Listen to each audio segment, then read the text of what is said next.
Did you know every time you cook you are using ratios? Let's look at a tasty example.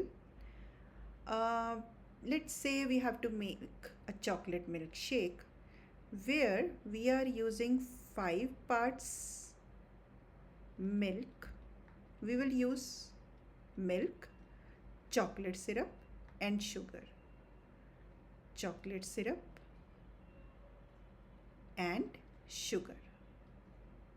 So we are using 5 parts of milk. You can say spoons, 5 parts of milk, 2 parts of chocolate syrup, and 1 part sugar. Wait, so ratios can involve more than 2 quantities? Yes, ratios can involve more than 2 quantities. So if I see this recipe, I am using milk, chocolate syrup, and sugar in the ratio 5 is to 2 is to 1. Now this chocolate syrup is for me or you.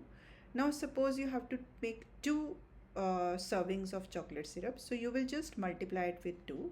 This time you will take 10 parts milk, 4 parts chocolate syrup, and 1 part sugar. So if you just convert it into standard form, divide everything by 2, every number by 2, you will reach to 5 is to 2 is to 1. So that is the basic ratio.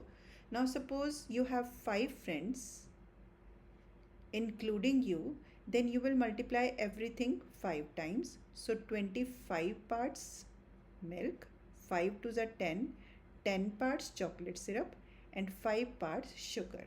So this way you can use ratios to make recipes. And next time call 10 friends and guess how much milkshake, chocolate, and sugar is needed. Till then, goodbye.